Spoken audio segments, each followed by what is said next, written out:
എല്ലാ പ്രിയപ്പെട്ട പ്രേക്ഷകർക്ക് നമസ്കാരം. ഇന്നത്തെ ടോപ്പിക്കിനെ കുറിച്ചിട്ട് ഒരു പ്രത്യേക ഇൻട്രൊഡക്ഷൻ്റെ ആവശ്യമില്ലല്ലോ. ഈ ഒരു ഘട്ടത്തിൽ വേറെ ഓപ്ഷനൊന്നുമില്ല. എല്ലാവരും വലിയ കാര്യമായിട്ട് ചർച്ച ചെയ്യുന്നത് ഹണി റോസ് തുടങ്ങി വെച്ച ആ ഒരു നിയമയുദ്ധത്തെ കുറിച്ചിട്ടാണ്. വളരെ വൈകിയാണ് എന്നുണ്ടെങ്കിലും അദ്ദേഹം നിയമ നടപടിയിലേക്ക് പോയി. ബോബി ചെമ്മണ്ണൂരിനെ പോലീസ് അറസ്റ്റ് ചെയ്തിരിക്കുന്നു. അറസ്റ്റ് ചെയ്ത ബോബി ചെമ്മണ്ണൂരിനെ ആയിട്ട് പോയ വാഹനത്തിൻ്റെ പിറകെ നമ്മുടെ നാട്ടിൽ സ്ഥിരമായിട്ട് കാണാറുള്ളത് പോലെ തന്നെ മാധ്യമ പട പോകുന്നതൊക്കെ കണ്ടു. വളരെ രസകരമായിട്ട് കാണാൻ പറ്റുന്ന കാഴ്ചകളാണ് എന്നുണ്ടെങ്കിലും ആ ഒരു കേസിൻ്റെ പിന്നിലുള്ള ഉദ്ദേശം, ആ ഒരു കേസ് കൊടുത്ത വ്യക്തി, അവരുടെ ആ ഒരു അവസ്ഥ എന്നിവയൊക്കെ കൺസിഡർ ചെയ്യേണ്ടതാണ്. ഒരാളുടെ വസ്ത്ര സ്വാതന്ത്ര്യം, വ്യക്തി സ്വാതന്ത്ര്യം, അതുമായി ബന്ധപ്പെട്ട ചർച്ചകളാണ്. ആദ്യഘട്ടത്തിൽ ഈ ബോബി ചെമ്മണ്ണൂരിന് എതിരായിട്ട് ഒരു വലിയ ജനരോഷം ഉണ്ടായിരുന്നു എന്നുണ്ടെങ്കിലും ചില ആളുകൾ വന്ന് അതിനെ ഒന്ന് ഡൈവേർട്ട് ചെയ്ത് ഹണി റോസിനെ മര്യാദ പഠിപ്പിക്കുന്ന രീതിയിലേക്ക് മാറ്റിവിട്ടപ്പോഴത്തേന് ഒരു വലിയ ജനക്കൂട്ടം ഹണി റോസിന്റെ വസ്ത്രമര്യാദകളെ കുറിച്ചിട്ട് വാദപ്രതിവാദങ്ങൾ നടത്തിക്കൊണ്ടിരിക്കുകയാണ്. സമൂഹത്തിലെ പ്രമുഖ വ്യക്തികളിൽ പലരും രണ്ട് പക്ഷത്തായി ഓൾറെഡി അണിനിരന്നു കഴിഞ്ഞു.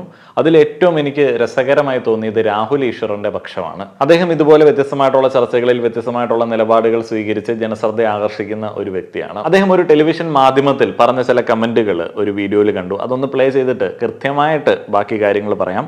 വളരെ ഇൻട്രസ്റ്റിംഗ് ആയിട്ടുള്ള ഒരു ടോപ്പിക്കാണ്. മലയാളികൾ ഈ ഒരു ഇഷ്യൂ കൊണ്ടെങ്കിലും കുറേയധികം ഇതിനെക്കുറിച്ചിട്ടൊക്കെ ഒരു അവയർനെസ് നേടുമെന്ന് വിചാരിക്കാം. ഒരു സ്ത്രീയോടും ഒരു തരത്തിലും ആഭാസം പറയുന്നതോ ദ്വയാർത്ഥ പ്രയോഗങ്ങൾ പറയുന്നതോ ഒരു സമൂഹവും അംഗീകരിക്കില്ല. പക്ഷേ അഭിനേത്രി തന്നെയായ ഫറാ ഷിബില പറഞ്ഞ നിലപാട് കൂടി ഒരുപക്ഷെ കേരളീയ സമൂഹം ചർച്ച ചെയ്യണം.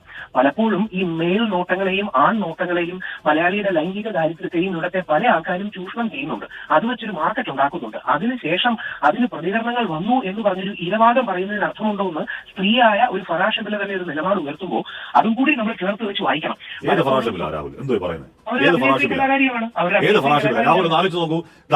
അവരെ നിരന്തരമായി അധിക്ഷേപിക്കുകയാണ്. പക്ഷെ ആഷ്മി മറന്നുപോയി കാണില്ല, മോൺസ്റ്റർ എന്ന സിനിമയിൽ ലാലേട്ടൻ ഇതേ ഡയലോഗ് സിനിമയിൽ ഇതേ അഭിനേത്രിയോട് പറയുകയും അതിന് ആൾക്കാർ കൈയടിക്കുകയും ചെയ്യുന്നുണ്ട്. അപ്പൊ ഇതേ ഡയലോഗ് സിനിമയിൽ പറയുകയും അതിന് പ്രതിഫലം മേടിക്കുകയും ഒക്കെ ചെയ്തതിനു ശേഷം തന്നെ ഈ ചെയ്തികൾക്ക് യാതൊരു റിഫ്ലക്ഷൻസും ഉണ്ടാകില്ലെന്ന് ആരും കരുതരുത്. അപ്പം വൾഗറായി സംസാരിക്കരുത്. അതേപോലെ വൾഗർ ഡ്രസ്സിംഗ് ചിലക്കെങ്കിലും ഉണ്ടെന്ന് തോന്നിയാൽ അത് അക്നോളജ് ചെയ്യാനെങ്കിലും ഒരു മനസ്സ് കാണിക്കും. രാഹുൽ ഈശ്വർ രാജ്യത്തിന്റെ നിയമവ്യവസ്ഥയ്ക്ക് വിരുദ്ധമായി ഒരു വസ്ത്രധാരണവും നടത്തിയിട്ടില്ല ഹണി റോസ്. രാഹുൽ ഈശ്വർ ഒരു നിയമ ബിരുദധാരിയാണ് എന്ന് എനിക്ക് തോന്നുന്നു. അദ്ദേഹത്തിന്റെ ഇത്തരത്തിലുള്ള സദാചാര വിഡ്ഢിതരങ്ങളെ ഏതൊരു കോമൺ സെൻസ് ഉള്ള മനുഷ്യനും ഈസി ആയിട്ട് പൊട്ടിച്ച് കയ്യിൽ കൊടുക്കാം. അത് മുഴുവൻ വീഡിയോ കണ്ടതിന് ശേഷം ഞാൻ കൃത്യമായി പറഞ്ഞു തരാം. അതേപോലെ തന്നെ ഫറ ഷിബ്ല ഇട്ടിരിക്കുന്ന പോസ്റ്റ് അത് ഞാൻ കണ്ടിരുന്നു. രാജ്യത്തിന്റെ നിയമവ്യവസ്ഥയ്ക്ക് വിരുദ്ധമായി എന്തെങ്കിലും വസ്ത്രധാരണം നടത്തിയോ? അല്ലെങ്കിൽ ഒരു അഡൽറ്റായ ഒരാളുടെ വസ്ത്രധാരണത്തിൽ അഭിപ്രായം പറയാൻ നമ്മളൊക്കെ ആരാ? രാഹുൽ ഈ പറഞ്ഞ ബോബി ആരാ? ആഭാസം പറയുന്നത് കാര്യത്തിൽ യോജിക്കില്ല. പക്ഷെ നമ്മൾ മറക്കരുത്, കേരളത്തിൽ ഒരാളെങ്കിലും കരുതാതിരുന്നിട്ടുണ്ടോ ഹണി റോസിന്റെ വസ്ത്രധാരണം കുറച്ച് ഓവറല്ലേ? നമ്മൾ സത്യസന്ധമായി സംസാരിക്കണം. ഹണി റോസിന്റെ വസ്ത്രധാരണം കുറച്ച് ഓവറാണ് എന്ന് കരുതാത്ത ഒരു ഹണി റോസിന്റെ വസ്ത്രധാരണം നമ്മളെ അസ്വസ്ഥമാക്കേണ്ട കാര്യം എന്താ? ഹണി റോസിന്റെ വസ്ത്രധാരണം ഇഷ്ടമില്ല, അങ്ങോട്ട് നോക്കണ്ട പോരെ? പ്രശ്നം പരിഹരിച്ചില്ലേ? അത് നോക്കണം, അത് നിർബന്ധിക്കുന്നുണ്ടോ? പരാശിബല തന്നെ സൂചിപ്പിക്കുന്ന പോലെ സ്വന്തം വൾഗറായിട്ട് എടുക്കുന്ന വീഡിയോസ് അവര് തന്നെ പ്രൊമോട്ട് ചെയ്യുമ്പോൾ എന്ത് മാതൃകയാണ് തോന്നുന്നത് എന്നൊരു സ്ത്രീ പറയുന്നത് ശ്രദ്ധിക്കണം. രണ്ട്, ഇന്നലെ തന്നെ ശ്രീ ബോച്ചെ മാപ്പ് പറയാൻ തയ്യാറായിരുന്നു. അദ്ദേഹം ഇന്നലെ തന്നെ TV ചാനലുകളോട് ക്ഷമ പറയാൻ തയ്യാറാണ്. ഹണി റോസിന് വേദിച്ചിട്ടുണ്ടെങ്കിൽ മാപ്പ് പറയാൻ തയ്യാറാന്ന് പറഞ്ഞു. ഒരു വെയിലില്ലാത്ത കുറ്റം എന്നതിനപ്പുറം അദ്ദേഹം ഒരു മാപ്പൊക്കെ സ്വീകരിച്ച് ഈ വിഷയം തീർക്കാമായിരുന്നു എന്ന കാര്യം. രാഹുൽ ഈശ്വർ വലിയൊരു സാധ്യതയാണ് തുറന്നിട്ടിരിക്കുന്നത്. വളരെ ബേസ് ലെവലിൽ നിന്ന് സദാചാര ആക്രമണ മെന്റാലിറ്റിയോടെ ചിന്തിക്കുന്ന ആളുകളുടെ നിലവാരത്തിലേക്ക് ഇറങ്ങി ചെല്ലാനായിട്ട് അദ്ദേഹത്തിന് പറ്റിയിട്ടുണ്ട്. അദ്ദേഹം വലിയൊരു വേർഡ് യൂസ് ചെയ്യുന്നുണ്ട്, സെക്ഷൽ ഫ്രസ്ട്രേഷൻ. കേരളത്തിലെ ആളുകളുടെ സെക്ഷൽ ഫ്രസ്ട്രേഷൻ, കേരളത്തിലെ ചില ആളുകളുടെ സെക്ഷൽ ഫ്രസ്ട്രേഷൻ, അല്ലെങ്കിൽ മജോറിറ്റിയുടെ സെക്ഷൽ ഫ്രസ്ട്രേഷൻ, ഇതിനെല്ലാം കൺസിഡർ ചെയ്തിട്ട് വേണോ ഒരു ഇന്ത്യൻ പൗരൻ ഇവിടെ അദ്ദേഹത്തിൻ്റെ ലീഗൽ റൈറ്റ്സ് ഉപയോഗിച്ചിട്ട് ജീവിക്കാൻ വേണ്ടി? ഇവിടെയുള്ള ആളുകളുടെ സെക്ഷൽ ഫ്രസ്ട്രേഷനെ കൺസിഡർ ചെയ്യേണ്ടത് നമ്മുടെ ഡ്യൂട്ടി അല്ല. ഒരു പൗരൻ എന്നുള്ള നിലയിൽ നമ്മുടെ ഡ്യൂട്ടി അല്ല. അതിനെ കൺട്രോൾ ചെയ്യുക എന്നുള്ളതാണ് അവരുടെ ഡ്യൂട്ടി. അല്ല എന്നുണ്ടെങ്കിൽ അതൊരു ക്രിമിനൽ ഒഫൻസ് ആയിട്ട് മാറും. അതുകൊണ്ട് തന്നെ നാട്ടുകാരിൽ ആരുടെയെങ്കിലുമൊക്കെ സെക്ഷൽ ഫ്രസ്ട്രേഷൻ തീർക്കാൻ വേണ്ടി നമ്മൾ നമ്മുടെ ജീവിത രീതികളിലോ അല്ലെങ്കിൽ ഫ്രീഡം ഓഫ് എക്സ്പ്രഷനിലോ കാര്യമായിട്ടുള്ള മാറ്റങ്ങൾ വരുത്തേണ്ട ആവശ്യമില്ല. ഫ്രീഡം ഓഫ് എക്സ്പ്രഷൻ എന്നൊക്കെ പറയുമ്പോൾ അതിൽ കൃത്യമായിട്ടുള്ള ചില പരിധികളൊക്കെ നിശ്ചയിച്ചിട്ടുണ്ട്. അതിലേക്ക് വരാം. അതിനു മുമ്പ് വേറെ ഒരു കാര്യം, രാഹുൽ ഈശ്വർ അവകാശപ്പെടുന്നത് അദ്ദേഹത്തിന് വേണ്ടി മാത്രമല്ല സംസാരിക്കുന്നത്. ഹണി റോസിന്റെ വസ്ത്രധാരണം ഓവറാണെന്ന് തോന്നാത്ത ആളുകളുണ്ടോ? അവർക്കൊക്കെ വേണ്ടിയാണ് സംസാരിക്കുന്നത് എന്നാണ് പറയുന്നത്. അവർക്കൊക്കെ അങ്ങനെ തോന്നിയാലും അതിനെ അഡ്രസ്സ് ചെയ്യാൻ വേണ്ടിയുള്ള ഒരു സിസ്റ്റം നമുക്കിവിടെ ഇല്ല. അങ്ങനെ തോന്നുന്നവന്മാരൊക്കെ ഇങ്ങനെയുള്ള കാഴ്ചകളൊക്കെ കാണാതെ വീട്ടിലിരിക്കുക എന്നുള്ളതാണ് ഹാഷ്മി പറഞ്ഞതുപോലെ എനിക്കും പറയാനായിട്ടുള്ളത്. ഈ ഓവർ, വൾഗർ എന്നൊക്കെ പറയുന്നത് ഓരോ ആളുകളുടെയും ചിന്ത, അതേപോലെ തന്നെ അവർ വളർന്നു വന്ന രീതി എന്നതിൻ്റെയൊക്കെ അടിസ്ഥാനത്തിൽ നിർണ്ണയിക്കപ്പെടുന്ന കാര്യങ്ങളാണ്. എനിക്ക് വൾഗർ എന്ന് തോന്നുന്ന കാര്യങ്ങളായിരിക്കില്ല രാഹുൽ ഈശ്വറിന് വൾഗർ. എനിക്ക് ഈ നോർത്തിലേക്കൊക്കെ പോകുമ്പോഴത്തേന് പൂർണ്ണ നഗ്നന്മാരായിട്ടുള്ള സ്വാമിമാർ കിടന്ന് വിലസുന്നത് വളരെ വൾഗറായിട്ടാണ് തോന്നുന്നത്. പക്ഷെ ഞാൻ അവരുടെ ആ ഒരു കാര്യത്തിലേക്ക് ഇടപെടാനായിട്ട് പോവാറില്ല. അവർ ഫുൾ നൂഡാണ്. ശരിക്കും പറഞ്ഞാൽ നിയമത്തിൻ്റെ അടിസ്ഥാനത്തിൽ നോക്കുകയാണെന്നുണ്ടെങ്കിൽ അത് നിയമപരമായിട്ട് തെറ്റാണ്, അവർക്കെതിരെ കേസെടുക്കാൻ പറ്റുന്നതാണ്. പക്ഷെ അവിടെയൊക്കെ ഇവരൊന്നും വായൊന്നും തുറക്കൂല. അപ്പോൾ അങ്ങനെയുള്ള ഒരു കൂട്ടം നഗ്നന്മാരുടെ ഒപ്പം ഇരുന്നിട്ട് ട്രെയിൻ യാത്രയൊക്കെ ഞാൻ നടത്തേണ്ടി വന്നിട്ടുണ്ട്. അപ്പോൾ അങ്ങനെയുള്ള ആളുകളുടെ നഗ്നതയെ ആരാധിക്കുകയും അതിനെതിരെ മിണ്ടാതിരിക്കുകയും ചെയ്യുന്ന ആളുകൾ, ഒരാളുടെ വസ്ത്രധാരണം, അതും ന്യൂഡൊന്നുമല്ല, വസ്ത്രം ധരിച്ചിട്ടുണ്ട്, അതിനെതിരെ വലിയ കമൻറ്റുകൾ അടിച്ചുകൊണ്ടിരിക്കുകയാണ്. ഇത് ഒരുതരം ഇരട്ടത്താപ്പാണ്. അതേപോലെ തന്നെ ഈ ഒരു കാലഘട്ടത്തിലെ സിനിമയിലാണ് പഴയ കാലവുമായിട്ട് കമ്പയർ ചെയ്യുന്ന സമയത്ത് നമ്മുടെയൊക്കെ ആ ഒരു പെർസ്പെക്റ്റീവ് അനുസരിച്ചിട്ട് കുറച്ചും കൂടെ മാന്യമായിട്ടുള്ള വസ്ത്രമൊക്കെ ഉള്ളത്. പണ്ട് ഒറ്റമുണ്ടും കൊച്ചു ബ്ലൗസും ഇട്ട് സിനിമയിൽ അഭിനയിച്ചുകൊണ്ടിരുന്ന ആളുകളുടെ, സിനിമ കണ്ട് വളർന്ന ആളുകളൊക്കെയാണ് ഇന്നത്തെ കാലത്തെ സ്ത്രീകളുടെ വസ്ത്രധാരണവുമായി ബന്ധപ്പെട്ട് വലിയ പരാതികൾ ഉന്നയിച്ചുകൊണ്ടിരിക്കുന്നത്. കാലം ഇങ്ങനെ മുന്നോട്ടേക്ക് പോകുമ്പോഴത്തേന് ഈ ഫ്രസ്ട്രേഷൻ അങ്ങോട്ട് കൂടിയിട്ട് തീരെ അങ്ങോട്ട് പറ്റണില്ല എന്നുള്ള അവസ്ഥയിലേക്ക് വരുന്നുണ്ട്. അതിനോടൊപ്പം ഇതൊക്കെ പൊതുമധ്യത്തിൽ അഡ്രസ്സ് ചെയ്യപ്പെടുകയും ഇത്തരത്തിലുള്ള ഫ്രസ്ട്രേഷൻ്റെയൊക്കെ റെപ്രസെൻറ്റേറ്റീവായിട്ട് സംസാരിക്കുന്ന ആളുകൾക്ക് വലിയ സപ്പോർട്ട് ഉണ്ടാവുകയും ചെയ്യുന്നു. ഈ രാഹുൽ ഈശ്വർ ഈ വിഡ്ഢിത്തരങ്ങൾ വിളമ്പിയിരിക്കുന്ന വീഡിയോയുടെ കമന്റ് ബോക്സിൽ രാഹുലിന്റെ അഭിപ്രായത്തോട് 100% യോജിക്കുന്നു, 5.7K ലൈക്ക് ഉണ്ട്. ഈ 5700 ലൈക്കുകളുടെ ഉടമകളായിട്ടുള്ള ആളുകൾ, അതിനോടൊപ്പം രാഹുൽ ഈശ്വർ എന്നിവരുടെയൊക്കെ അഭിപ്രായങ്ങൾ, അവരുടെയൊക്കെ ഈ വൾഗാരിറ്റി പെർസ്പെക്റ്റീവുകൾ, ഡ്രസ്സിങ്ങിലെ ഓവർ എന്ന് പറയുന്നതിൻ്റെ പെർസ്പെക്റ്റീവുകൾ, അതൊക്കെ പുല്ലുവിലയ്ക്ക് താഴെയാണ് ഭരണഘടന അനുസരിച്ചിട്ട് ഹണി റോസിന് കിട്ടിയിരിക്കുന്ന അവകാശങ്ങൾക്ക് മുൻപിൽ. പുല്ല് വില പോലും ഇല്ല എന്നുള്ളതാണ് ആദ്യം മനസ്സിലാക്കേണ്ടത്. അതുകൊണ്ട് ഒരു വിലയില്ലാത്ത അഭിപ്രായങ്ങൾ ഒരിടത്തും പോയി പറയാതിരിക്കുക. മിനിമം ഒരു മനുഷ്യന്റെ വ്യക്തി സ്വാതന്ത്ര്യത്തിന്റെ പരിധിയൊക്കെ മനസ്സിലാക്കിയിട്ട് മാത്രം മറ്റുള്ള ആളുകളുടെ കാര്യങ്ങളിൽ അഭിപ്രായം പറയുക. രാഹുൽ ഈശ്വർ അതേപോലെ തന്നെ അദ്ദേഹത്തിന്റെ അഭിപ്രായത്തോട് യോജിച്ച ആളുകൾ, അങ്ങനെയുള്ള 10,000 ആളുകൾക്ക് വലിയ വിഷമവും ഇൻസൾട്ടും ഒക്കെ തോന്നിയിട്ടുണ്ടാവും. എന്നാലും മനസ്സിലാക്കേണ്ട ഒരു സംഗതിയുണ്ട്, ഇനിയെങ്കിലും ഈ ഭരണഘടനയുടെ ഒരു അടിസ്ഥാനത്തിൽ ഒരു വ്യക്തിക്ക് ഈ വസ്ത്രമൊക്കെ ധരിക്കാൻ വേണ്ടിയുള്ള സ്വാതന്ത്ര്യം എങ്ങനെയൊക്കെ കിട്ടുന്നു എന്നുള്ളതിനെ കുറിച്ചിട്ട് ഒരു ഏകദേശ ധാരണ ഉണ്ടാക്കി വെക്കുന്നത് നല്ലതാണ്. എന്തൊക്കെയാണ് അവരുടെ ഒരു റൈറ്റ് എന്ന് പറയുന്നത്? Freedom of expression article 19 clause 1 clause A. അന്നെങ്കിൽ പബ്ലിക് ഡീസൻസി ഓർ മൊറാലിറ്റിയുടെ അടിസ്ഥാനത്തിൽ കയറി ഇവരെ അങ്ങോട്ട് സദാചാരം പഠിപ്പിച്ചേക്കാമെന്ന് വിചാരിച്ചു കഴിഞ്ഞാൽ അത് നിലനിൽക്കുമോ? അത് നിലനിൽക്കില്ല. അങ്ങനെ കൃത്യമായിട്ടുള്ള റെസ്ട്രിക്ഷൻ ഡ്രസ്സിങ്ങിൻ്റെ കാര്യത്തിൽ കൊണ്ടുവരികയാണെന്നുണ്ടെങ്കിൽ നമ്മളുടെ ട്രഡീഷണൽ ആയിട്ടുള്ള പല ഡ്രസ്സിങ് രീതികളും വൾഗറാണ് നിങ്ങൾക്ക് പറയേണ്ടി വരും. ഹണി റോസിൻ്റേതാണ് ഏറ്റവും നല്ലത് എന്ന് പറയേണ്ടി വരും. ഈ ഡീസൻസിക്ക് വിരുദ്ധമായിട്ടുള്ള വസ്ത്രധാരണം എന്താണ്?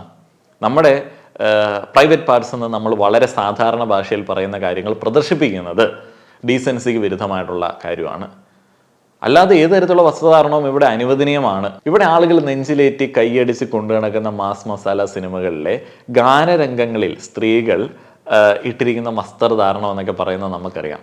ഇത് കാലങ്ങളായിട്ട് ഇവിടെ ഉള്ളവന്മാർ കണ്ട് കൈയടിച്ചുകൊണ്ടിരിക്കുന്നതാണ്. ഒരു ഗുണമില്ലാത്ത സംഭവമാണ് ഈ മസാല സോങ്ങുകൾ എന്ന് പറയുന്നത്. കാലങ്ങളായിട്ട് ആളുകൾ കാണുമ്പോൾ അതിനെക്കുറിച്ചൊരു വിമർശനങ്ങൾ ഉന്നയിച്ചു കഴിഞ്ഞാൽ ഇവിടെ വലിയ കോലാഹലം ഉണ്ടാവും. അതൊന്നും പ്രശ്നമൊന്നും ഇല്ലാതൊക്കെ ആവിഷ്കാര സ്വാതന്ത്ര്യമാണ്. എന്നാൽ ഫുള്ള് വസ്ത്രവും ധരിച്ച് വഴിയിൽക്കൂടെ ഇറങ്ങി നടക്കുന്ന ഒരാളുടെ വസ്ത്രത്തിൽ ഞങ്ങൾക്ക് ചില അഭിപ്രായ വ്യത്യാസങ്ങളൊക്കെ ഉണ്ട്. അത് കൃത്യമായിട്ടുള്ള വൈകൃത ചിന്താഗതിയാണ്. ഇനിയിപ്പോൾ വേണമെങ്കിൽ ഒരു ചലഞ്ച് കൊടുത്തേക്കാം. ഹണി റോസിന്റെ വസ്ത്രധാരണത്തിലെ പ്രശ്നം എന്താണ്? മൊറാലിറ്റി പ്രശ്നം എന്താണ്? സോഷ്യൽ ഡെക്കറത്തിന് വിരുദ്ധമായിട്ടുള്ള പ്രശ്നം എന്താണ്? കൃത്യമായിട്ട് അഡ്രസ്സ് ചെയ്യാനായിട്ട് പറ്റുമോ? കൃത്യമായിട്ട് അഡ്രസ്സ് ചെയ്യാൻ പറ്റത്തില്ല. കാരണം ഉള്ളിലുള്ള ചില ചിന്തകളാണ്, ചില ബോഡി ഇൻസെക്യൂരിറ്റീസ്, ചില ഒബ്സഷൻസ്, അതൊക്കെയാണ് പ്രശ്നം. ചില ശരീരഭാഗങ്ങളോട് റീജിയണൽ ഡിഫറൻസുകളിൽ ചില ഒബ്സഷൻ ഉണ്ട്. ഇന്ത്യക്കാർക്ക് ഒബ്സഷൻ ഉള്ള ശരീരഭാഗമായിരിക്കില്ല ചിലപ്പോൾ വേറെ ഒരു സ്ഥലത്ത് ഒബ്സസ്ഡ് ആയിട്ടുള്ള ശരീരഭാഗം. അതേപോലെ തന്നെ എല്ലായിടത്തും ഒരേ രീതിയിലായിരിക്കില്ല ആളുകൾ എല്ലാ കാര്യങ്ങളെയും നോക്കിക്കാണുന്നത്. ഇപ്പോൾ ആഫ്രിക്കയിലൊക്കെ സാധാരണ ഗ്രാമത്തിലുള്ള ആളുകൾ വസ്ത്രം ധരിക്കുന്നത് ഇവിടെ വൾഗറാണ്, പക്ഷെ അവർക്കത് വൾഗർ അല്ല. പ്രാദേശിക അടിസ്ഥാനത്തിൽ മാറിക്കൊണ്ടിരിക്കും. അതേപോലെ തന്നെ ചില ശരീരഭാഗങ്ങൾ പ്രദർശിപ്പിക്കുന്നത് ചില ട്രൈബുകളിലും അതേപോലെ തന്നെ ചില കൂട്ടങ്ങളിലും പ്രശ്നമുള്ള ഒരു സംഗതിയല്ല. കാരണം അവർക്ക് അതിൽ ഇൻസെക്യൂരിറ്റി ഇല്ല, ഒബ്സഷൻ ഇല്ല.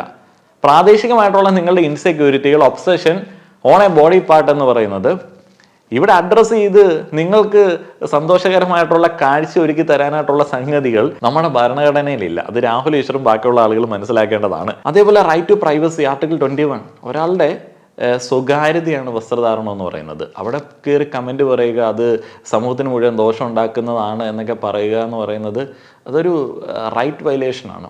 അതും നമ്മുടെ നാട്ടിൽ നിർബാധം ഇതുപോലുള്ള ആളുകൾ ചെയ്യുന്നുണ്ട്. രാഹുൽ ഈശ്വർ പറഞ്ഞു എന്ന് പറഞ്ഞിട്ട് അതിൻ്റെ താഴെ വന്നിട്ട് അദ്ദേഹത്തിന് ഐക്യദാർഢ്യം കൊടുത്തിട്ട് കാര്യമൊന്നുമില്ല. അയാൾ പറഞ്ഞത് ഭൂലോക വിട്ടിത്തരം. അതിന് ഐക്യദാർഢ്യം കൊടുക്കുന്ന ആളുകൾക്ക് വെറുതെ പറഞ്ഞുകൊണ്ടിരിക്കാം. പുല്ല് വിലയിൽ താഴെ പോലും നമ്മൾ കൊടുക്കുന്നില്ല അത്തരത്തിലുള്ള അഭിപ്രായങ്ങൾക്ക് ഭരണഘടന അനുസരിച്ചിട്ട്. പ്രൊട്ടക്ഷൻ എഗനിസ്റ്റ് ഡിസ്ക്രിമിനേഷൻ എന്ന് പറയുന്ന ഒരു കാര്യമുണ്ട്. നമ്മൾ മനസ്സിലാക്കേണ്ട ഒരു സംഗതിയുണ്ട്. ആർട്ടിക്കിൾ 15 എങ്ങനെയാണ്? നിങ്ങളുടെ നാട്ടിലെ ചേട്ടന്മാർക്ക് വഴിയിലെ കുളത്തിലും തോട്ടിലും അതിൻ്റെ സൈഡിൽ കൂടെയൊക്കെ ഒറ്റത്തോർത്ത് കൊടുത്തിട്ട് കുളിക്കാം, ഒരു പ്രശ്നമില്ല, ആരും ചോദ്യം ചെയ്യില്ല. അവർക്ക് ഒറ്റത്തോർത്ത് കൊടുത്തിട്ട് കുളിക്കാം. അത് ട്രാൻസ്പെറൻസി എന്ന് പറയുന്നത് 1% മാത്രമായിരിക്കും. ഒരു പ്രശ്നമില്ല, ആർക്കും ഒരു പ്രശ്നമില്ല. നിങ്ങളുടെ നാട്ടിലെ ചേട്ടന്മാർക്ക് കള്ളു കുടിച്ച് വഴിയിൽ തുണിയില്ലാതെ കിടക്കാം, ഒരു പ്രശ്നവുമില്ല, ആർക്കും ഒരു വിഷയവുമില്ല. എന്നാൽ ഏതെങ്കിലും ഒരു സ്ത്രീ ഇത്തിരി ബോഡി ഫാറ്റ് കൂടുതലും കൂടെ ഉണ്ടെന്നുണ്ടെങ്കിൽ പറയണ്ട, അവരുടെ വസ്ത്രധാരണം ശരീരത്തിലേക്ക് ഒന്ന് ഇറുകിക്കഴിഞ്ഞാൽ, അല്ല എന്നുണ്ടെങ്കിൽ ഇത്തിരി ഒന്ന് മാറിക്കഴിഞ്ഞാൽ വലിയ പ്രശ്നമാണ്. ഒന്ന് ആലോചിച്ച് നോക്കുക, അവിടെ ഈ ആൺ പെൺ വേർതിരിവാണ്. മറ്റേ ചേട്ടൻ്റെ വസ്ത്രധാരണം വെച്ച് നോക്കുമ്പോഴത്തേന് ഇത് മാന്യതയുടെ അങ്ങേയറ്റത്ത് നിൽക്കുന്ന സംഭവമാണ്, പക്ഷെ അംഗീകരിക്കപ്പെടില്ല. അവിടെയാണ് ഒബ്സഷനും ഇൻസെക്യൂരിറ്റിയും വരുന്നത്. ചില ശരീരഭാഗങ്ങൾ, ചില ആളുകളുടെ ശരീരപ്രകൃതി എന്നൊക്കെ പറയുന്നതും നമുക്കെന്തോ ഈ ഒരു പ്രശ്നമാണ്, അത് നിങ്ങളുടെ മാത്രം പ്രശ്നമാണ്, അത് പുറത്ത് പറയാൻ പാടില്ല, പറഞ്ഞു കഴിഞ്ഞാൽ അത് വലിയ പ്രശ്നമാണ്, അത് കേസാണ്. അപ്പം അങ്ങനെയുള്ള പ്രശ്നങ്ങൾ നിങ്ങൾക്കുണ്ട് എന്നുണ്ടെങ്കിൽ അത് നിങ്ങളുടെ ചിന്താ വൈകൃതമാണ് എന്ന് മനസ്സിലാക്കി അത് ചികിത്സിച്ച് മാറ്റുക, വ്യക്തമായിട്ടുള്ള പഠനത്തിൽ കൂടെ എന്നുള്ളതാണ്. ലോകവിവരം ഉണ്ടാകുന്ന സമയത്ത് ആ ഒരു ചികിത്സ സ്വാഭാവികമായിട്ട് അങ്ങ് ഉണ്ടായിക്കോളും. ലോകവിവരം ഇല്ലാത്ത സമയത്താണ് അതൊരു രോഗമായിട്ട് മൂർച്ഛിക്കുകയും ഈ രാഹുൽ ഈശ്വറൊക്കെ പറഞ്ഞതിന് താഴെ പോയി ലൈക്കും കമൻറ്റുമായിട്ട് അത് കൊടുക്കാനായിട്ട് തോന്നുകയും ചെയ്യുന്നത്. അടുത്തത് റൈറ്റ് ടു ഇക്വാലിറ്റി ആർട്ടിക്കിൾ 14. ഞാൻ മുന്നേ പറഞ്ഞ എക്സാമ്പിളിലുള്ള ചേട്ടന്മാരുടെ വസ്ത്രധാരണത്തിൽ നിങ്ങൾക്ക് പ്രശ്നമില്ല, പൂർണ്ണ നഗ്നന്മാരായിട്ടുള്ള സ്വാമിമാരുടെ വസ്ത്രധാരണത്തിൽ നിങ്ങൾക്ക് പ്രശ്നമില്ല, നിങ്ങൾക്ക് വളരെയധികം ആരാധന തോന്നുന്ന മാസ് മസാല സിനിമകളിലെ നായകന്മാരുടെ ഒപ്പം ഡാൻസ് ചെയ്യുന്ന സ്ത്രീകളുടെ വസ്ത്രധാരണത്തിൽ നിങ്ങൾക്ക് പ്രശ്നമില്ല. നമ്മുടെ നാട്ടിലെ ഒരു സെലിബ്രിറ്റി ഉദ്ഘാടനം ചെയ്യാൻ വേണ്ടി പോകുന്ന സമയത്ത് അദ്ദേഹം ഉപയോഗിച്ചിരിക്കുന്ന വസ്ത്രമാണ് നിങ്ങളുടെ പ്രശ്നം. വസ്ത്രമാണോ ശരീരമാണോ എന്താണ് പ്രശ്നം എന്നുള്ളത് നിങ്ങൾ രാഹുൽ ഈശ്വറും ഒക്കെ ആയിട്ട് ചേർന്നൊന്ന് ആലോചിച്ചൊരു തീരുമാനത്തിലെത്തുക. രണ്ടിലും പ്രശ്നം ഉണ്ടെങ്കിലും അത് നിങ്ങളുടെ മാത്രം പ്രശ്നമാണ്, അതൊരു മാനസിക പ്രശ്നമാണ്. ഇനി പ്രൊട്ടക്ഷൻ ഓഫ് ഡിഗ്നിറ്റി ആർട്ടിക്കിൾ 21, അതേപോലെ തന്നെ ഡിഫോമേഷൻ ലോസിൻ്റെ ഒരു സംരക്ഷണവും ഇത്തരത്തിലൊക്കെ വസ്ത്രധാരണത്തിൻ്റെ പേരിൽ ജഡ്ജ് ചെയ്യുന്ന, ആക്രമിക്കപ്പെടുന്ന ആളുകൾക്ക് കിട്ടും. നമ്മളെപ്പോഴും മനസ്സിലാക്കേണ്ടത് ഒബ്സീനായിട്ടുള്ള ഒരു ആക്ട്, ഒരു എക്സ്പ്രഷൻ അത് പബ്ലിക്കിൽ കാണിക്കുന്നതാണ് എതിർക്കപ്പെടുന്നത് അല്ലെങ്കിൽ നിയമവിരുദ്ധമായിട്ടുള്ള ഒരു സംഗതി. അല്ലാതെ ഒരാളുടെ വസ്ത്രധാരണം, ഒരാളുടെ ശരീരപ്രകൃതി എന്നൊക്കെ പറയുന്നത് നിങ്ങൾക്ക് വൾഗറായിട്ട് തോന്നുന്നുണ്ടെങ്കിൽ നിങ്ങളുടെ മനസ്സിലിരിക്കട്ടെ, കുഴപ്പമൊന്നുമില്ല, പുറത്ത് പറഞ്ഞു കഴിഞ്ഞാൽ കുഴപ്പമാവും. ഇനിയിപ്പോൾ രാഹുൽ ഈശ്വർ ഈ ന്യായവാദങ്ങൾക്കിടയിൽ പറഞ്ഞൊരു പേര് ഷിബ്ല ഫറ, അദ്ദേഹത്തിൻ്റെ പോസ്റ്റ് ഒന്ന് ജസ്റ്റ് വായിക്കാം. അദ്ദേഹത്തിന് അറിയാതെ പറ്റിയ ഒരു തെറ്റാണ് അല്ലെങ്കിൽ ഒരു മിസ്അണ്ടർസ്റ്റാൻഡിങ് ആണ്, ഉദ്ദേശം ഇതല്ല എന്നൊക്കെ വിചാരിക്കാനായിട്ട് ഞാൻ ഇഷ്ടപ്പെടുകയാണ്. കാരണം എനിക്ക് അറിയാവുന്ന ഒരു സുഹൃത്താണ്. സൈബർ ബുള്ളിയിങ് ഒരു തരത്തിലും ന്യായീകരിക്കുന്നില്ല. സോഷ്യൽ മീഡിയയിൽ അസഭ്യ ഭാഷ ഉപയോഗിക്കുന്നതും ബോഡി ഷെയ്മിങ് ചെയ്യുന്നതും മറ്റൊരാളെ വേദനിപ്പിക്കുന്ന പരാമർശങ്ങൾ നടത്തുന്നതും തെറ്റ് തന്നെയാണ്. അതിനെതിരായി മിസ് ഹണി റോസ് നടത്തുന്ന നിയമയുദ്ധത്തിന് ഐക്യദാർഢ്യം പ്രഖ്യാപിക്കുകയും ചെയ്യുന്നു. പക്ഷേ എൻ്റെ മേഖല ഇതായതുകൊണ്ട് ആളുകൾ സ്നേഹത്തോടെ വിളിക്കുന്നു, ഞാൻ പോയി ഉദ്ഘാടനം ചെയ്യുന്നു, അത്ര നിഷ്കളങ്കമാണ് കാര്യങ്ങളെന്ന് തോന്നുന്നില്ല. മിസ് ഹണി റോസ് വളരെ ബുദ്ധിപരമായി മെയിൽ ഗെയ്സിനെയും ഈ നാടിൻ്റെ ലൈംഗിക ദാരിദ്ര്യത്തെയും ഉപയോഗപ്പെടുത്തിയിട്ടുണ്ട്. വളരെ വൾഗറായ ആംഗിളിൽ എടുത്ത തൻ്റെ തന്നെ വീഡിയോകൾ റീഷെയർ ചെയ്യുന്നത് എന്ത് മാതൃകയാണ് നൽകുന്നത്. ഈ ഒരു ഭാഗം മാത്രം പറയാം. ഈ ലൈംഗിക ദാരിദ്ര്യത്തെ ഉപയോഗപ്പെടുത്തിയിട്ടുണ്ട്, മെയിൽ ഗെയ്സിനെ തൃപ്തിപ്പെടുത്തിയിട്ടുണ്ട്. ഇതൊക്കെയാണ് ആരോപണങ്ങൾ. വളരെ മോശമായിട്ടുള്ള ആരോപണങ്ങളാണ്, ഒരാൾക്കെതിരെ ഉന്നയിക്കാനായിട്ട് പാടില്ലാത്തതാണ്. അതും ഒരു കൈൻഡ് ഓഫ് ഡിഫമേറ്ററി ആയിട്ടുള്ള ഒരു സ്റ്റേറ്റ്മെൻ്റാണ്. ലൈംഗിക ദാരിദ്ര്യം എന്ന് നമ്മൾ കുറേ കാര്യങ്ങൾ ഒന്നിച്ച് പറയാൻ വേണ്ടി ഉപയോഗിക്കുന്ന ഒരു വേർഡാണ്. അപ്പോൾ എല്ലാ ആളുകളും ലൈംഗിക ദാരിദ്ര്യം ഉള്ളവരാണോ എന്നുള്ളതൊന്ന് ടെസ്റ്റ് ചെയ്തിട്ട് നമുക്ക് പ്രൂവ് ചെയ്യാനായിട്ടൊന്നും പറ്റത്തൊന്നുമില്ല. എന്നാലും നമ്മൾ കോമൺ ആയിട്ട് ഉപയോഗിക്കാറുണ്ട്. കമൻറ്റ് ബോക്സിലെ കമൻറ്റുകളുടെ ആകെ സ്വഭാവത്തെ നമ്മൾ അങ്ങനെ പറയാറുണ്ട്. ഇനി മെയിൽ ഗേസ് എന്ന് പറയുന്നത് ഉള്ള ഒരു സംഗതിയാണ്. മെയിൽ ഗേസിനെ തൃപ്തിപ്പെടുത്തുക, ഹണി റോസ് മാത്രമാണോ മെയിൽ ഗേസിനെ തൃപ്തിപ്പെടുത്തിയ ഒരാൾ? അല്ല, ഇവിടെയുള്ള ഇൻഡസ്ട്രി മുഴുവൻ, സിനിമ മുഴുവൻ മെയിൽ ഗേസിനെ തൃപ്തിപ്പെടുത്തുന്ന രീതിയിലുള്ളതാണ്. മെയിൽ ഗേസിനെ തൃപ്തിപ്പെടുത്താത്ത പടങ്ങൾ പ്രകൃതി പടങ്ങൾ എന്നുള്ള ഒരു രീതിയിൽ അറിയപ്പെടുകയും അത് ഫെമിനിസ്റ്റ് പടങ്ങൾ എന്നുള്ള രീതിയിലേക്ക് തള്ളപ്പെടുകയും ചെയ്യും. ബാക്കിയുള്ള എല്ലാ പടങ്ങളും മെയിൽ ഗേസിനെ തൃപ്തിപ്പെടുത്തുന്നതാണ്. പുതിയ പുതിയ നായികമാർ വരുന്നു, നായകന്മാർ പുതിയത് വന്നു കഴിഞ്ഞാൽ അംഗീകരിക്കപ്പെടുന്നില്ല എന്നുള്ളത് തന്നെ അതിൻ്റെ ഏറ്റവും വലിയ എക്സാമ്പിളാണ്. അതേപോലെ തന്നെ നായകൻ എത്ര പ്രായം കൂടിയാലും നായകന് വളരെ യങ്ങായിട്ടുള്ള പെൺകുട്ടികളെ നായികമാരായി കിട്ടുന്നു, അല്ലെങ്കിൽ അങ്ങനെയേ കൊടുക്കൂ എന്നുള്ളത് മെയിൽ ഗേസിന്റെ ഒരു വലിയ റിഫ്ലക്ഷനാണ്. ആളുകൾ അതേ അംഗീകരിക്കുന്നുള്ളൂ. അതേപോലെ തന്നെ മാസ് ഹീറോ ആയിട്ടുള്ള നായകനുള്ള സിനിമകളിൽ ഒരു മസാല പാട്ട് നിർബന്ധമാണ്, നായിക അല്പവസ്ത്രധാരിയായിട്ട് തുള്ളണം എന്നുള്ളത് മെയിൽ ഗേസിന്റെ ഒരു വലിയ റിഫ്ലക്ഷനാണ്. അതേപോലെ തന്നെ മാസ് മസാല സിനിമകളിലെ മാസ് ഹീറോസിനൊപ്പം ഏത് തണുപ്പുള്ള രാജ്യത്താണെങ്കിലും മഞ്ഞുമലയ്ക്ക് നടുക്കാണെങ്കിലും പെൺകുട്ടികൾ ഡാൻസ് ചെയ്യുന്ന സമയത്ത് അല്ലെങ്കിൽ സ്ത്രീകൾ ആക്ട് ചെയ്യുന്ന സമയത്ത് അവർ കുറച്ച് വസ്ത്രം മാത്രമേ ഇടാവൂ എന്നുള്ളതും ഈ മെയിൽ ഗേസിനെ തൃപ്തിപ്പെടുത്തലൊക്കെ തന്നെയാണ്. ഇന്ത്യയിൽ വലിയ പുരസ്കാരങ്ങൾ കൊണ്ട് അംഗീകരിക്കപ്പെട്ടിട്ടുള്ള ഒരു 90% നടിമാരും മെയിൽ ഗേസിനെ തൃപ്തിപ്പെടുത്തുന്ന ആക്ട് എല്ലാ സിനിമകളിലും കാഴ്ചവെച്ചിട്ടുണ്ട്. ഈ മെയിൽ ഗേസ് എന്ന് പറയുന്നത് സിനിമയിൽ നിന്ന് മാത്രം ഉരുത്തിരിച്ച് വന്ന ഒരു സംഗതിയാണോ? അല്ല, കാലങ്ങളായിട്ട് നമ്മളുടെ പേരൻസ്, മുൻതലമുറക്കാർ ഉണ്ടാക്കിയെടുത്തൊരു സംഗതിയാണ്. ഒരു കൊച്ചു കുഞ്ഞിൻ്റെ അനുവാദം ഇല്ലാതെ അതിന് കാത് കുത്തുന്നത് പോലും ഇതിൻ്റെ പരിധിയിൽ വരുന്ന ഒരു സംഗതിയാണ്. ആരെ കാണിക്കാൻ വേണ്ടിയാണ് കാത് കുത്തുന്നത്? ഒരു കൊച്ചിൻ്റെ ചെവിക്കകത്ത് ഒരു കമ്മൽ കുത്തി കയറ്റുമ്പം ആ കൊച്ചിന് ആ പ്രായത്തിൽ അതൊന്നും ആസ്വദിക്കാനായിട്ടുള്ള ബോധമില്ല. ഇത് പുറത്തുള്ള ഒരു സമൂഹത്തിന് ആസ്വദിക്കാൻ വേണ്ടിയാണ്. ഇങ്ങനെയുള്ള പല പരിപാടികളുണ്ട്. അതേപോലെ തന്നെ വളരെ അഭിമാനത്തോടെ ആൺകുട്ടികൾ കമന്റ് ഇടുന്നത് കണ്ടിട്ടില്ലേ? ഞങ്ങൾക്കൊരു തനി നാടൻ പെൺകുട്ടിയാണ് ഇഷ്ടം. നല്ല സാരിയൊക്കെ ഉടുത്ത് മുടിയൊക്കെ നീട്ടി, മുടി നീട്ടുന്നത് പോലും മെയിൽ ഗേസിൻ്റെ അടിസ്ഥാനത്തിലാണ് കരുതപ്പെടുന്നത്. വിവാഹമൊക്കെ എടുക്കുന്ന സമയത്ത് ഏതെങ്കിലും പെൺകുട്ടികൾക്ക് മുടി മുറിക്കാനായിട്ടുള്ള റൈറ്റ് ഇവിടെയുള്ള വീട്ടുകാർ അനുവദിച്ചു കൊടുത്തിട്ടുണ്ടോ? ഇല്ല. പെൺകുട്ടികളെ അങ്ങനെ കണ്ടു കഴിഞ്ഞാൽ പെണ്ണ് കാണാൻ വരുന്ന ആളുകൾക്ക് ഇഷ്ടപ്പെടാൻ സാധ്യതയില്ല. പെണ്ണ് കാണൽ പോലും മെയിൽ ഗേസിൻ്റെ അടിസ്ഥാനത്തിൽ ഉണ്ടാക്കിയൊരു സംഗതിയാണ്. അതുകൊണ്ട് തന്നെ മെയിൽ ഗേസിനെ തൃപ്തിപ്പെടുത്തി എന്നൊക്കെ പറയുമ്പോൾ അത് ഒരാളിലേക്ക് മാത്രം കൊടുക്കുന്നത് വളരെ മോശമാണ്. എല്ലാ ആൾക്കാരും ഒരു പരിധി വരെയൊക്കെ തൃപ്തിപ്പെടുത്തിയാണ് മുന്നോട്ടേക്ക് പോകുന്നത്. ഇനി ആദ്യം പറഞ്ഞൊരു കാര്യം ഈ പോസ്റ്റിൽ ഉള്ളത് കൊണ്ട് വീണ്ടും ഒന്ന് ആവർത്തിക്കുകയാണ്.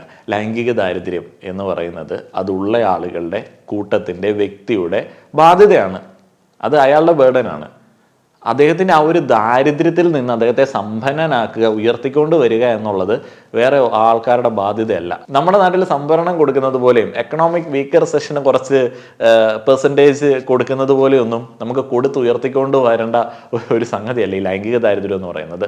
അതുകൊണ്ട് ഇവരുടെ ദാരിദ്ര്യം മാറാൻ വേണ്ടി ഞാൻ എൻ്റെ വസ്ത്രധാരണത്തിൽ ഇവർക്ക് വേണ്ടതുപോലെ മാറ്റങ്ങൾ കൊണ്ടുവരണം എന്ന് പറഞ്ഞു കഴിഞ്ഞാൽ അത് പ്രാക്ടിക്കൽ അല്ല.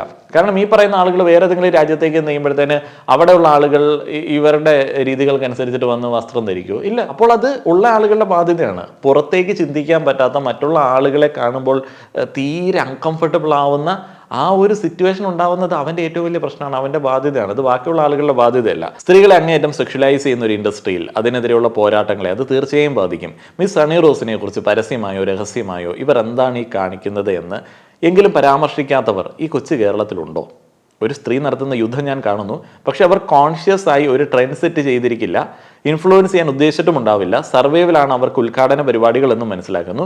പക്ഷേ impact is more important than intention, right? Sexualise ചെയ്യുക, ഒബ്ജക്റ്റിഫൈ ചെയ്യുക എന്നൊക്കെ പറയുന്നത് ഉദ്ഘാടനത്തിൽ പോകുന്ന ഒരു വ്യക്തിയുടെ വസ്ത്രധാരണത്തിൽ കയറി ആരോപിക്കുക എന്ന് പറയുന്നത് വളരെ മോശമാണ്.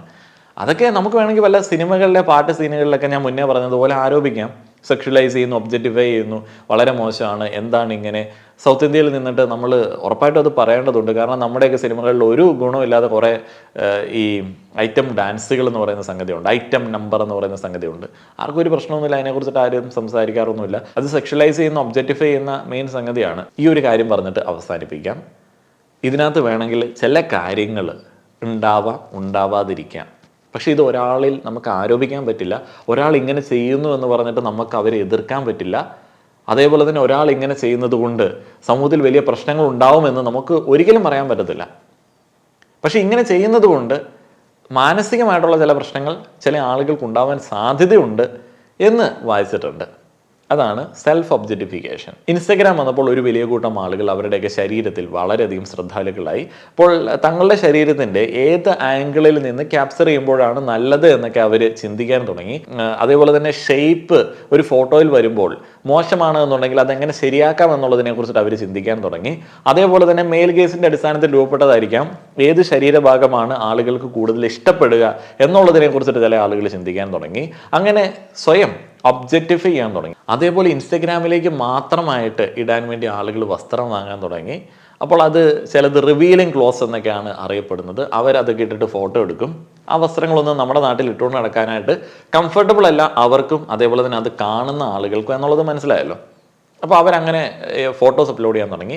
അതിൽ താഴെയും കാര്യമായിട്ടുള്ള ജഡ്ജ്മെൻറ്റുകൾ വരാൻ തുടങ്ങി. അപ്പോൾ അത്തരത്തിലുള്ള ഫോട്ടോസ് അപ്ലോഡ് ചെയ്യുന്ന ആളുകൾ ചിലർ പറയും അത് അവരുടെ ഫ്രീഡം ഓഫ് എക്സ്പ്രഷനാണ്, ചിലതിനെ എംപവർമെൻറ്റ് എന്നുള്ള രീതിയിലേക്ക് കൺസിഡർ ചെയ്തു. അതേപോലെ ചില ബോഡി ടൈപ്പുകൾ നമ്മുടെ സാധാരണ സൗന്ദര്യ സങ്കല്പങ്ങൾക്ക് വിരുദ്ധമായതുകൊണ്ട് അത്തരത്തിലുള്ള ആളുകൾ ഇത്തരത്തിലുള്ള വസ്ത്രം ധരിക്കുന്ന സമയത്ത് അവർ അതിനെ ബോഡി പോസിറ്റിവിറ്റി എന്നൊക്കെ വിളിച്ച് ആഘോഷിക്കാൻ തുടങ്ങി. ഇതിൽ കുറേ കാര്യങ്ങളുണ്ട്. അതേപോലെ ചില ആളുകൾ ഇൻസ്റ്റഗ്രാമിൽ ഫോട്ടോ അപ്ലോഡ് ചെയ്യുന്ന സമയത്ത് വസ്ത്രത്തിനായിരിക്കില്ല കൂടുതൽ പ്രാധാന്യം കൊടുക്കുന്നത്, അവർക്ക് അഴകുള്ളത് എന്ന് തോന്നുന്ന ശരീരഭാഗത്തിനായിരിക്കാം. അപ്പോൾ അതിൽ കൂടുതൽ എന്തെങ്കിലുമൊക്കെ വെറൈറ്റികൾ കണ്ടെത്തി, ആംഗിളുകൾ കണ്ടെത്തി അവർ അതിനെ കൂടുതലായി ഫോക്കസ് ചെയ്തിട്ട് ഫോട്ടോസ് ഇടാറുണ്ട്. അതും അവരുടെ സ്വാതന്ത്ര്യമാണ്. ഇതിൻ്റെയൊക്കെ ഒരു പ്രശ്നമായിട്ട് പറയാൻ പറ്റുന്ന സംഗതി എന്താണെന്ന് വെച്ച് കഴിഞ്ഞാൽ ഇത്തരത്തിലുള്ള സെൽഫ് ഒബ്ജക്റ്റിഫിക്കേഷൻ, ഇത്തരത്തിലുള്ള സെലിബ്രേഷൻ, ഇത്തരത്തിലുള്ള എക്സ്പ്രഷൻസ്, ഇത്തരത്തിലുള്ള ഈ പ്രൊജക്റ്റ് ചെയ്തിട്ട് ഏതെങ്കിലും ശരീരഭാഗം കാണിക്കുന്ന പരിപാടി, ഇതൊക്കെ കൂടുതലായിട്ട് നടക്കുന്ന സമയത്ത് ഇല്ലാത്ത നമുക്ക് എന്താ പറയുന്നത് റിയലിസ്റ്റിക് ആയിട്ട് അംഗീകരിക്കാൻ പറ്റാത്ത ഒരു ബ്യൂട്ടി സ്റ്റാൻഡേർഡ് അങ്ങോട്ട് ക്രിയേറ്റ് ആവും. അപ്പോൾ ആ ഒരു ബ്യൂട്ടി സ്റ്റാൻഡേർഡിലേക്ക് എത്താൻ വേണ്ടി ടീനേജേഴ്സും യങ്സ്റ്റേഴ്സും ഒക്കെ കിണഞ്ഞ് പരിശ്രമിക്കും. അങ്ങനെയുള്ള ആളുകളിൽ ചിലരാണ് ഈ സർജറിക്കൊക്കെ വിധേയമായി അവരുടെ രൂപമൊക്കെ മാറ്റാൻ വേണ്ടി ശ്രമിക്കുന്നത്. ചില ആളുകളുടെ കയ്യിൽ നിന്ന് പോവും, പിന്നെ അത് വലിയ വേദനയായിട്ട് മാറും. ചില ആളുകൾക്ക് ആയിരിക്കുന്ന അവസ്ഥയിൽ വലിയ നിരാശ തോന്നും. അവർക്ക് മുടിയുടെ കാര്യത്തിലും നിറത്തിൻ്റെ കാര്യത്തിലും ഷേപ്പിൻ്റെ കാര്യത്തിലും വണ്ണത്തിൻ്റെ കാര്യത്തിലും വണ്ണമില്ലായ്മയുടെ കാര്യത്തിലുമൊക്കെ വലിയ മാനസിക പ്രശ്നങ്ങളുണ്ടാവും. അപ്പോൾ അങ്ങനെയുള്ള ചില ബ്യൂട്ടി സ്റ്റാൻഡേർഡ്സ് ഉണ്ടാക്കാനുള്ള കാരണമാകും ഇത് എന്നുള്ളതേ പറയാൻ പറ്റത്തുള്ളൂ. ചിലർക്ക് അവരുടെ ഓപ്പോസിറ്റ് സെക്സിൻ്റെ സെക്ഷൽ ഓറിയൻറ്റേഷൻ അനുസരിച്ചിട്ടുള്ള അവരുടെ ലൈംഗിക താല്പര്യമുള്ള ജെൻഡറിൻ്റെ അപ്പർ ബോഡി ആയിരിക്കാം കൂടുതൽ ഇഷ്ടം. ചില ആളുകൾക്ക് ലോവർ ബോഡി ആയിരിക്കാം കൂടുതൽ ഇഷ്ടം. ചില ആളുകൾക്ക് ബോഡിയൊന്നുമല്ല, മുടി കണ്ടാലും കൂടുതൽ ഇഷ്ടമായിരിക്കും. ഇങ്ങനെ ഓരോ ആളുകളുടെ ടേസ്റ്റുകൾ ഡിഫറെൻ്റ് ആണ്. അപ്പോൾ ഇങ്ങനെ നിങ്ങൾക്ക് ഒബ്സഷനുള്ള ഒരു സംഗതി, നിങ്ങൾക്ക് കാണുമ്പോൾ ലൈംഗിക ആസ്വാദനം ലഭിക്കുന്ന ഏതെങ്കിലും ശരീരഭാഗങ്ങൾ എവിടെയെങ്കിലും പ്രൊജക്റ്റ് ചെയ്തു എന്ന് പറഞ്ഞിട്ട് നിങ്ങൾക്ക് ഇതുപോലെ പരാതിയും പറഞ്ഞിട്ട് പോകാനുള്ള റൈറ്റ് ഇല്ല. നിങ്ങൾ അങ്ങനെയുള്ള ഒബ്സഷൻസിനെ, നിങ്ങളുടെ ഒരു ദാരിദ്ര്യമെന്ന ആളുകൾ വിളിക്കുന്ന ആ ഒരു സംഗതിയെ ഉള്ളിൽ വയ്ക്കുക. അത് പ്രകടിപ്പിക്കാനായിട്ടുള്ള അവസരങ്ങളിൽ കൺസെൻറ്റോടെ നിങ്ങൾക്ക് അനുവദിക്കപ്പെട്ടിരിക്കുന്ന ആളുമായിട്ട് അത്തരത്തിലുള്ള കാര്യങ്ങളിലൊക്കെ ഇടപെടുക. ബാക്കിയുള്ള ആളുകളുടെ വസ്ത്രം നിങ്ങൾക്ക് ഒബ്സഷനുള്ള ശരീരഭാഗത്തെ പ്രൊജക്റ്റ് ചെയ്യുകയോ അല്ലാതിരിക്കുകയോ ചെയ്യുന്ന അവസ്ഥ, ഇതിലൊന്നും ഇങ്ങനെ വന്നിട്ട് ഈ കഥ പറയേണ്ട ആവശ്യമൊന്നുമില്ല. ഇതിന് പിറകെ മാധ്യമങ്ങളും അതേപോലെ തന്നെ രാഹുൽ ഈശ്വറും ബാക്കിയുള്ള ആളുകളൊക്കെ നടക്കുകയാണ്. ഒരു സ്ത്രീയെ മാത്രം പോയിന്റ് ചെയ്തിട്ട് ഇത്രമാത്രം കഥ ഈ പോസ്റ്റുകളായിട്ടും അതേപോലെ തന്നെ കമൻറ്റുകളായിട്ടും ഈ മാധ്യമ ബൈറ്റുകളായിട്ടും വരുന്നത് ഭയങ്കര മോശം തന്നെ. ഇതൊന്നും സാധാരണക്കാരൻ്റെ അനുദിന ജീവിതത്തെ ബാധിക്കുന്ന സംഗതിയല്ല. നമ്മൾ നമ്മളുടേതായിട്ടുള്ള ഒരു രീതിയിൽ ജീവിക്കുക, നമ്മൾക്ക് ഇഷ്ടമുള്ള വസ്ത്രധാരണം പിന്തുടരുക, നമുക്കിഷ്ടമുള്ള വസ്ത്രധാരണം ഉള്ള ആളെ കൂടെ കൂട്ടുക. അല്ലാത്ത ആളുകൾ അവർക്ക് ഇഷ്ടമുള്ള ധരിച്ചോട്ടെ, അവരെതിലേലും പോയിക്കോട്ടെ എന്ന് വിചാരിക്കുക. അത്രേ ഉള്ളൂ. വലിയ നിലവാര തകർച്ചയാണ് ഇതൊക്കെ തെളിയിക്കുന്നത്. നിങ്ങളുടെ അഭിപ്രായങ്ങൾ പറയുക. നന്ദി.